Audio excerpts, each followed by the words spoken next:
Wow, welcome, welcome, welcome, welcome. This is Pastor D, your prophetic purpose pusher, coming into your safe space. We have been having a fantastic time. We have been having a tremendous time hearing people's story in the safe space. Well, listeners on the podcast, listeners on the podcast, we have in studio some extra special guest to my husband and I. And we are going to continue on the topic of the principles of marriage. The person who orchestrated marriage. How does marriage look? What's marriage like? Who should marriage reflect? How should we live in marriage? How should we function? How should outsiders see two people that are in covenant? What story are they gathering? What information are they gathering as they are watching interactions? We are in the safe space. Barna states that over 60% of Christians end in divorce, and that 70% of Gen A's are shacking up, living together without the marriage vow. What's happening? What's going on? Today we're going to explore different lives, different story, and we have Stephen and Brooke Caldwell. Oh, I love them. I love them. I love them. And you will get to love them as well once they share their beautiful story. You know, I'm reminded of Goma, such a troubling, but such a Lord that loves so compassionately, never giving up, never throwing the towel. And we're going to talk to them. We're going to hear their story in their own voices. They're going to paint the picture. I'm going to be hearing the story too. I am excited to hear these stories. And I know you are. You're like, Pastor D, come on, let them tell their story. And we're going to hear from a couple that have navigated the terrain of marriage. We're going to see if it's a safari, we're going to see if it's a zoo, or we're going to see if it's homegrown. So buckle up, pull up, take a seat, and let's go. First, I'm going to introduce to you the lady before we introduce the man. Now, Brooke, let the listening audience know who you are and we will get started. Well, I am Brooke Caldwell. I am from Lincoln, North Carolina, and I am a wife of Stephen. I love to minister to people. I'm an author and a speaker. Wow, see, we're getting warmed up. And Mr. Stephen, talk to us. Well, I do grading and building, so I'm actually I come from a family of seven, plus kids, and so I seen my dad and mom. I never seen them argue but one time, and at that one time, I really just, I mean, nobody at our dad and mom never would say the D word, divorce word. And but that one time I actually thought, oh my goodness, that was the first time I ever seen them argue, and it was scary as a kid. And it wasn't but just maybe a little argument, but I'd just never seen it. And so in that, I just knew what I wanted whenever I got older. I knew my dad taught me, and Mom taught me how to make your marriage your priority. And so when I was younger, I used to go to my papa's a lot and work in his woodshed. And I'll never forget one day right before I got married, he told me, he said, Stephen, 1 Peter 3:7, always remember that verse. If there's anything between you and your wife, God don't hear your prayers. And that one verse actually changed my life forever. And so I'm actually, my dropout, quit school when I was 16 and went to work, and I do grading and building, and so I'm more in the business realm side, I guess. And but when I was 24, I married the love of my life, and so I feel like that I made a whole lot of mistakes since. Wait a minute, you've been married since you were 24? Yes, ma'am. Oh, Brooke, you must have been a charmer. I'm going to come back to your story. Now, Brooke, talk to me about, you are a speaker, a singer. You didn't say that. Let me just put that in there. Oh my goodness, we're going to talk about that too. But Stephen said 24. Yes. Talk to me about when you first saw Stephen. What happened? Butterflies? Oh, absolutely, absolutely. Our families grew up as best friends. We attended the same church our whole life, and Stephen is 7.5 years older than me. So to a 16-year-old girl, it's just a dream to have somebody like that even talk to you. And so to ask me out, and his intentions were very clear when we first started dating, that this is real. This is not just a dating. I'm pursuing you as a wife. And so we didn't date very long before we got engaged. How long was that courtship? I think our first date was April the 4th, and then we were married in October. So Wait a minute. April, May, June, July, August, September, October? Yes. Who? Stephen, let me find out. You're a quick mover. So, because we got to paint a picture for the audience to hear that the possibilities are romance and love and friendship and all that are possible still. So here, Brooke is 16 and just wide-eyed that you are now saying that, oh, so tell me when she caught your eyes. Talk to me about that. Oh, wow. She always, and I know this sounds, oh my goodness, coming at 24 now, looking back, I'm thinking, my goodness, this maybe looked really weird at the time, but at the time it didn't feel weird. I just loved her. And I remember talked to one of her friends at church one night, and my brother and her dad was best friends, and so my brother went over to her dad's house, and he said, Brooke said something about you talking to a friend of hers. And I said, why? And he said, I don't know. And I didn't know she liked me. I really didn't. And I told my brother, I said, Bud, if you give me a date with her, I'll give you $4,000. And he said, write me the check. So I went into the truck, and I got my checkbook. I wrote him a check, and he called. You want to?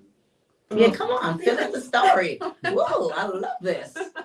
Well, he called my dad, and I got my dad's permission, and if it was okay. And Dad said, "Yeah, you'll have to ask Brooke."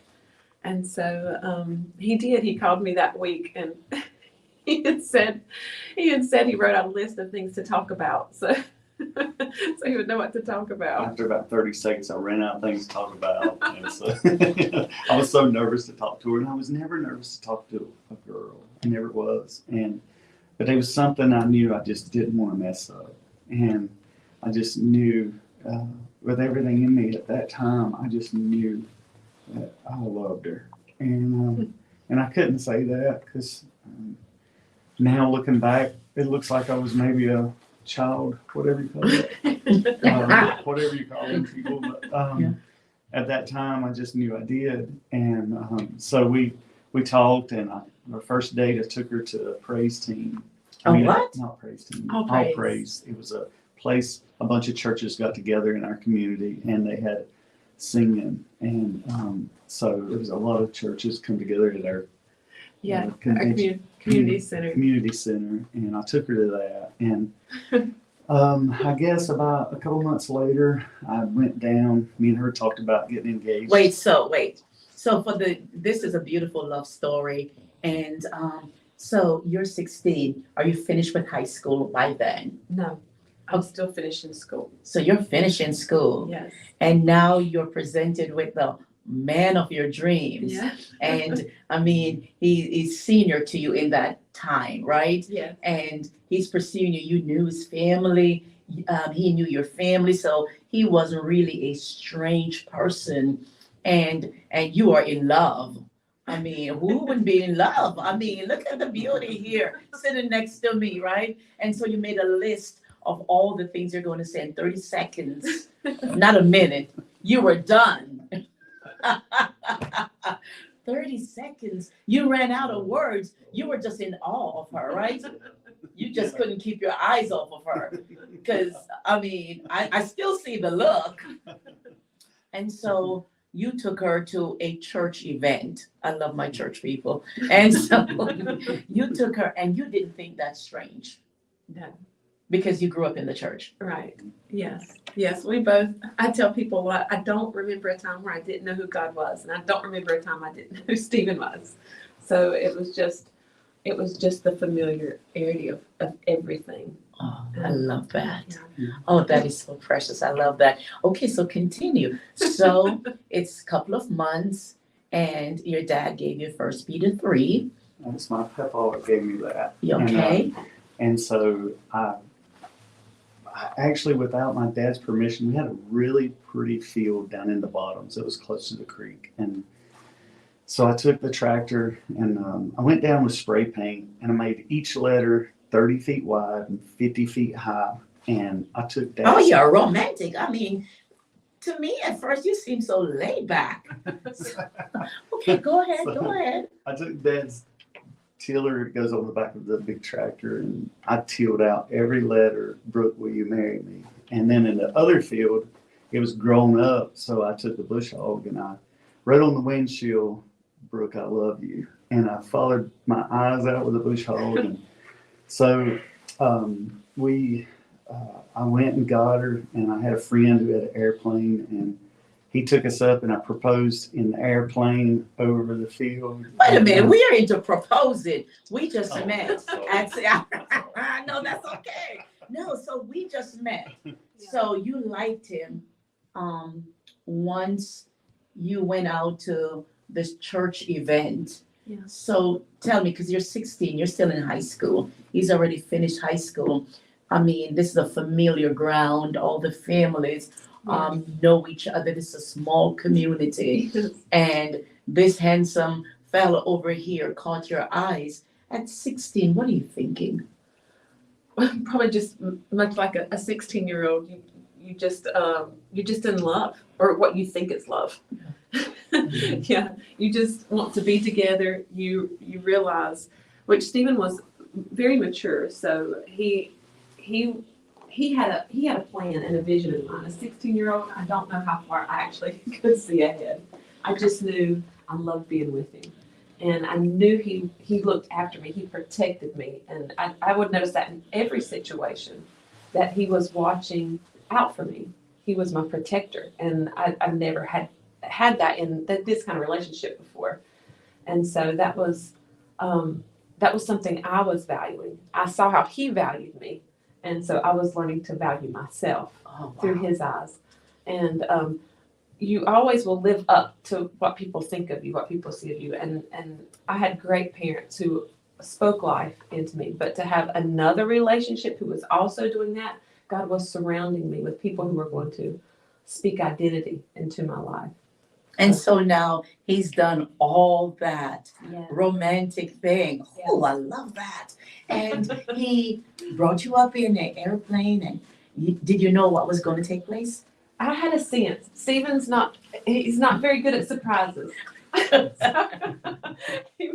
he kind of gave hints away without, I don't know if he meant to, but I knew I was going to say yes, so it didn't matter. Yes. So that was an easy yes.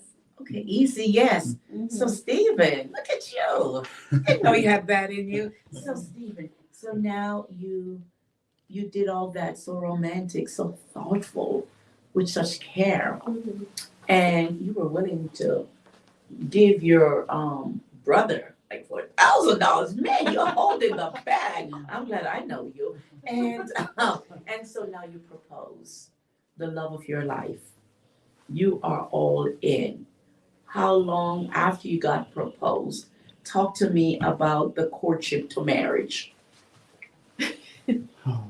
Well, it was very short. How Yes. short? From August to October, Yeah, that was our engagement.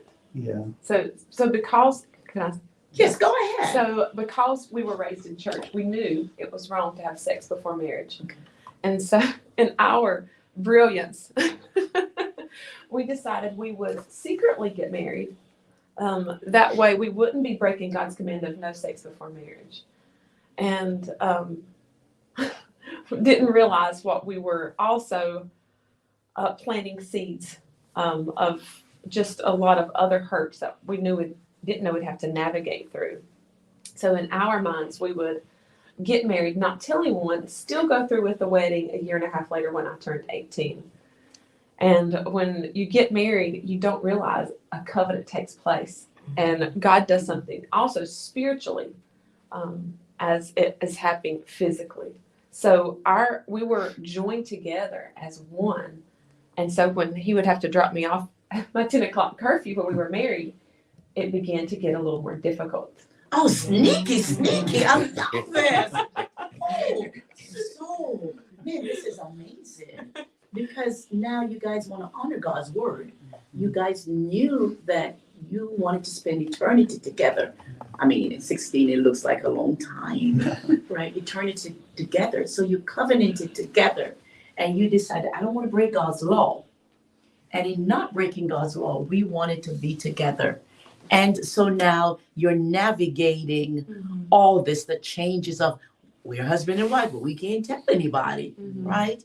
And so he had to drop you off. You had curfew, but you're a husband and wife, but nobody else knows. Right. Oh, this plot thickens. Yeah. Okay, go ahead. You can interject at any time. Yes. You want to take it? Okay.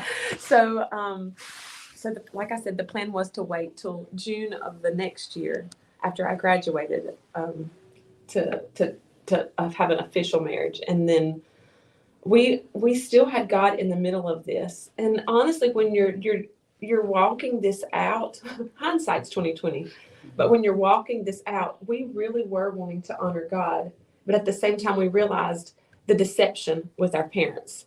So we were slowly telling parents. We told his parents, and they were a little bit nervous for us because they realized I was going to tell my parents. And a 24-year-old and a 16-year-old, there's a little bit difference. And so when we told my parents, they were, of course, shocked. And the closeness that we had all shared, you could see it was kind of like, okay, there was this trust there, and there was, okay, we're going to have to build this relationship back. So I immediately, the night we told my family, I immediately left, and we went off to have our honeymoon. And then when we come back, I still had to finish school. I had just started my senior year, so I was finishing school. Stephen was working, and then we were trying to build the relationships back with our family where we had planted that mistrust and that hurt. And my dad and mom, of course, loved Stephen. I mean, who wouldn't love Stephen? But I think they felt a little, I don't know, sidelined by what we did. I think now they see our hearts behind it. Of course, they do. But it was still something we had to work through. So in marriage, I think every marriage relationship, when you come together, there's so much you have to figure out. There's two people and you're learning to be one. But you put inside of that a lot of family stuff going on. Oh, it's just, added stress to marriage. So Stephen, when your parents found out, how did they take that and how did you navigate that terrain? I mean, we were, I told my mom and dad, they ran off and got married when she was young too. So I knew that they really wouldn't have a problem. Of course, I knew I was 24, so I knew they wouldn't have a big problem. But being the last kid of 7 to get married, it was hard because mom and dad really, I guess they didn't really want me to leave. You know, they wasn't ready for that shock of that. Wow. You know, it took them by surprise, but they knew the surprise it was going to take on her end because they knew that was going to come with a lot of anger. Okay. And our families were like best friends our whole lives. I mean, they were like, we done stuff, went on vacation together. Everything. We was like this. And when we told, it was kind of like the Hatfield and McCoys. I mean, it was like our family and their family. It was just like, it was broken. It was just completely severed. All ties, all relationship, everything was severed. And so me and Brooke was like in the middle of this. And it was like a 6 or 7 year process of just absolute, the most hurtful, painful. I mean, we can't even describe to you how much hurt by what we did, excuse me, by what we did, it caused so much pain in our families that there was so much of us that held so much, we call it, no, I don't know, it wasn't never regret. We would, our whole lives, we would even go back and do it the same way again to have what we got. So don't think I'm saying that. But in that, we carried so much guilt and shame and hurt that there was so much that just, I can't even describe. Do you want to help me out of this whole? Well, it's. I think we got married because we wanted to honor God, and I guess in the way that we did that was, our parents thought we dishonored them. And so quickly we had to determine, first of all, that the result of us getting out of what we did was not going to honor God, was not going to honor our family.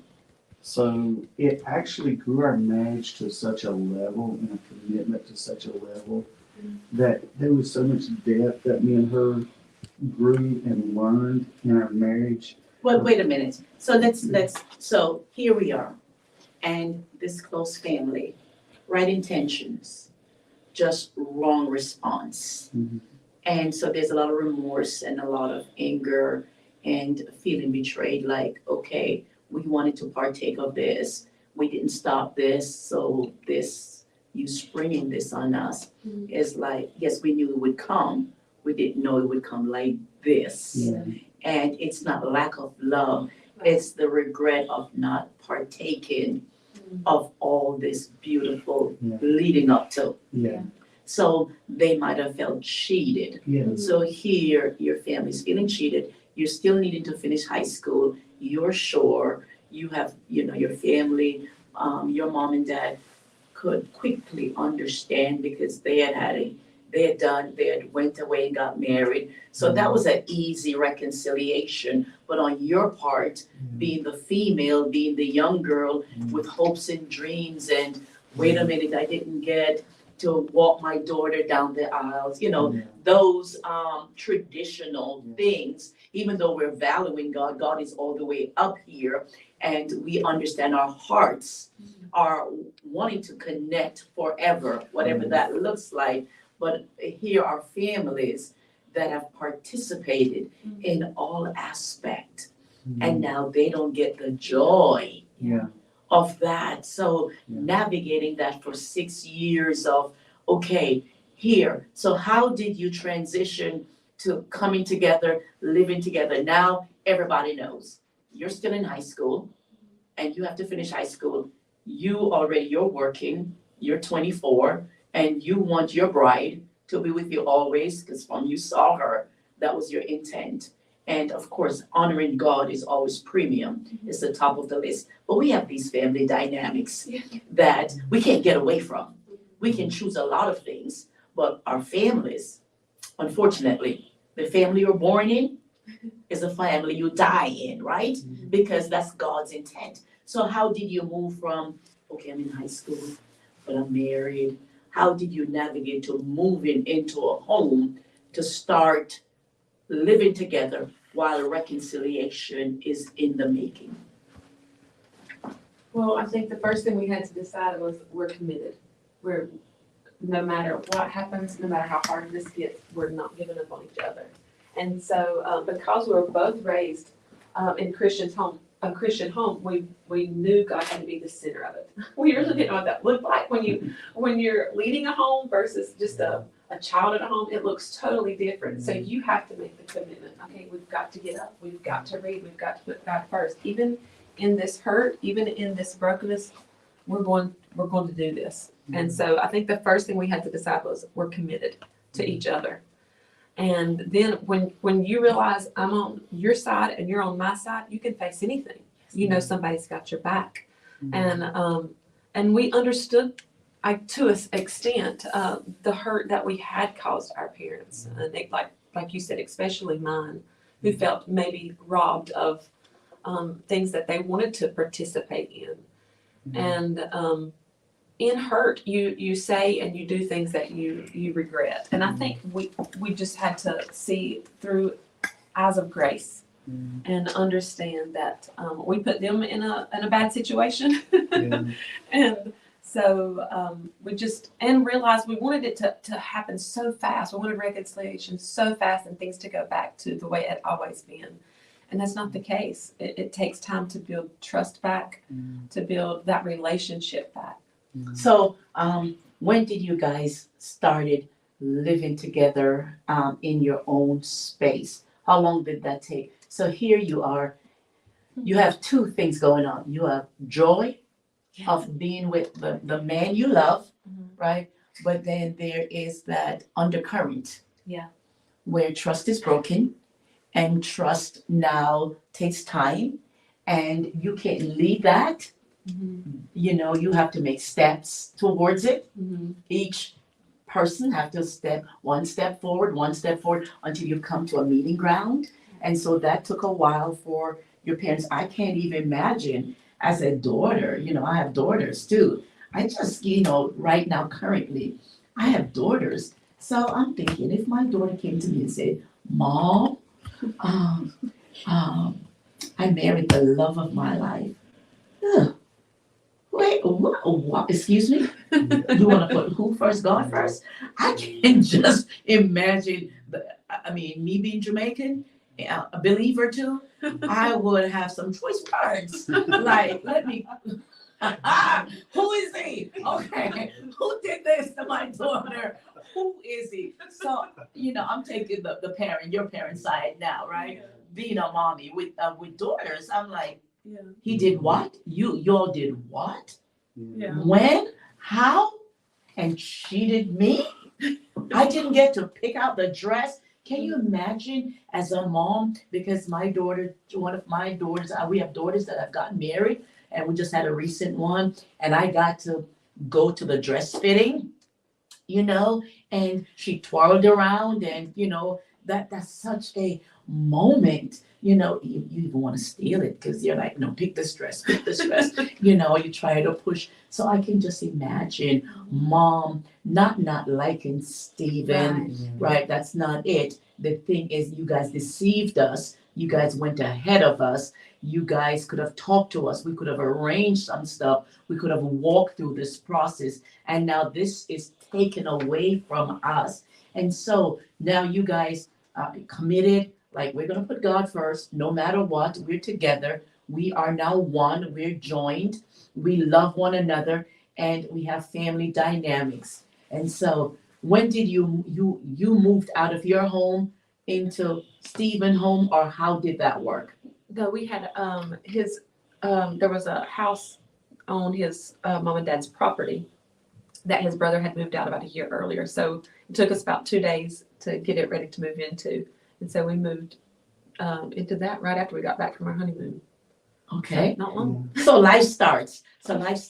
You're living on his family property. Now you're husband and wife, you're still going to high school, Mhm. so you have to finish that. You have some unfinished business left to tie up, right? You have unfinished family issues, you have to finish school. You now have the love of your life, your family settled down a little bit, so they didn't lose you, but for your mom and dad, they kind of lost you quicker than they were anticipating. So now you've made a commitment. You guys are living as believers, as husband and wife. There is just some undertone, some undercurrent with your side of your family that is hurt and have to process this, and they have to do their own work, whatever that looks like. And like you said, grace had to be applied because we're looking back. Yeah. And the reason we're telling this story, just taking a pause, is to show you what grace looks like. Yeah. Is to show you that even in our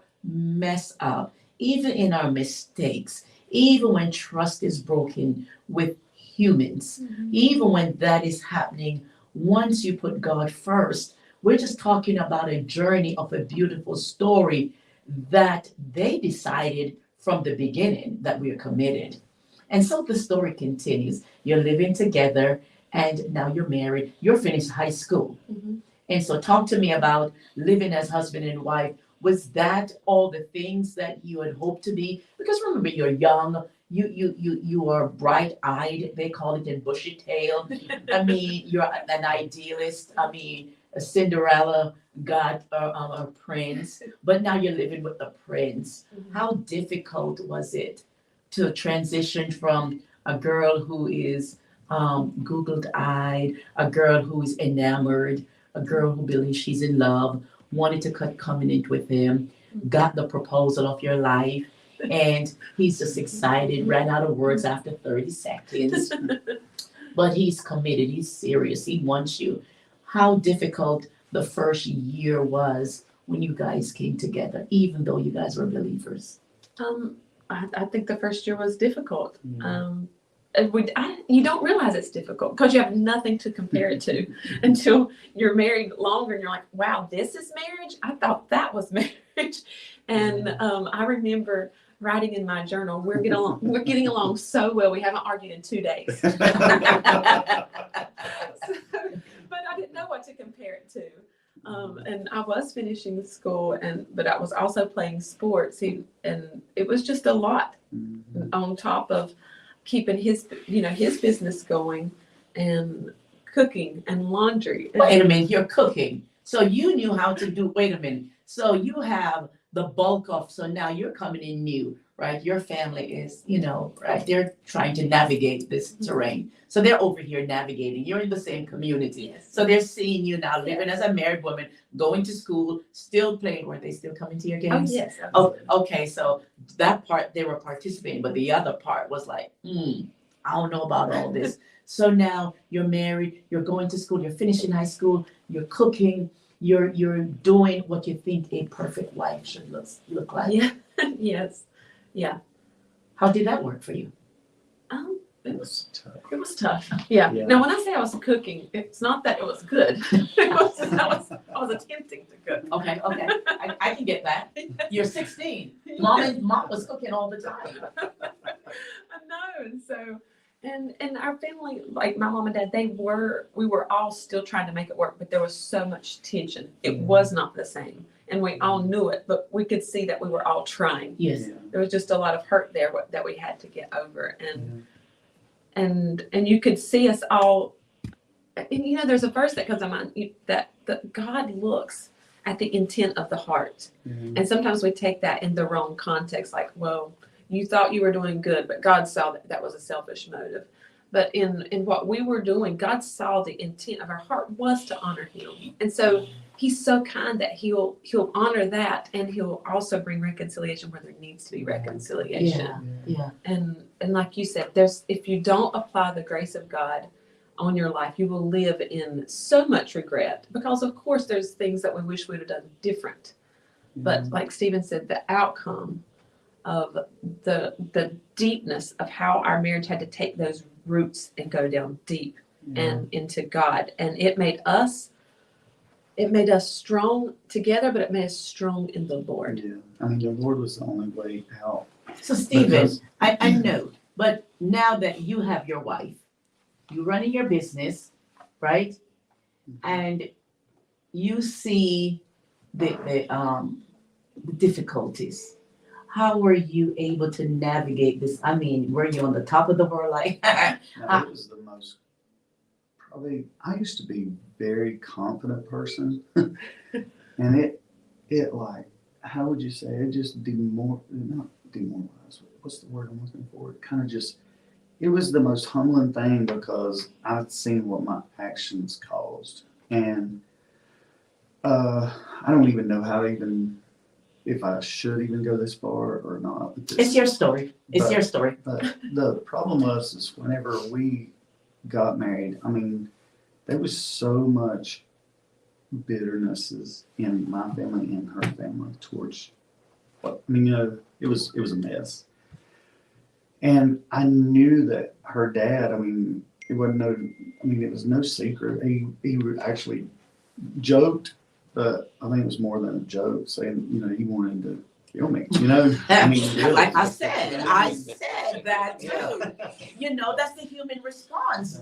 And so can you imagine dad? I mean, his pride and joy, his prized daughter. I was thinking as a mommy too, I was just having a little glimpse because I know how protective I am. So for you were getting like, he was like, man, I catch you in these cornfields. I might just run you over with your tractor, right? So I actually went one day to talk to him. He wanted me to come talk to him, and I never forget, he had a piece of metal in his hand. And so I thought, well, this is going to be the end. You and me, we're going to die on this hill. Right? When we were doing one, I didn't know which one it was, but he had the metal, so he had a better chance than I did. But anyway, I left there, and because I told him, he said, I'll just end it right here for you. And I said, well, go ahead. I mean, it got to that point. It was so bad. Yeah. And so I left, and I could not stand him. I really couldn't. I went from loving him so much before we were married, and him and my mother-in-law, and it went to so much resentment because I seen the hurt it was causing her. And I caused it, and there were no way out of it. Yeah. And so there was so much guilt and pain on my end that I had to deal with because I knew what I had caused just by coming home and seeing her. I knew all the dreams, all the goals that I never thought about before. And I knew all the dreams and the goals that she had was just absolutely, I crushed them, And so in all of that, when you're hurting, it's hard, man. You don't know a way out. And so you just have to dig deep in the Lord and just start going after him. And I'll never forget, this is the power of what you can do for others. It was about year 6, wasn't it? Mm-hmm. And I had a foundation I put in and I waterproofed it. And I seen my father-in-law pull up. Well, this time I had a shovel in my hand, and he didn't have nothing. Wait a minute. We're going to, it's a high point that we have to kind of cut in, and we're going to just take a break. I know you're leaning in, and I don't want to be that girl that's going to have to let you wait for a minute to hear the rest of it. But there's a shovel in the hand of the father-in-law. And we don't know what happened, but this is Grace's story. This is where grace comes in. This is navigating life, doing the right things, and the response and the results of it from different people's reaction that you cannot control when you think you're doing the right thing just gets all out of whack. But this is a grace story. And when grace is hovering, when goodness and mercy is following, it gets better. So we're going to take a break. This is your prophetic purpose pusher, Pastor Denise, with your safe space, where hope, love, and faith collides, and where dreams come alive.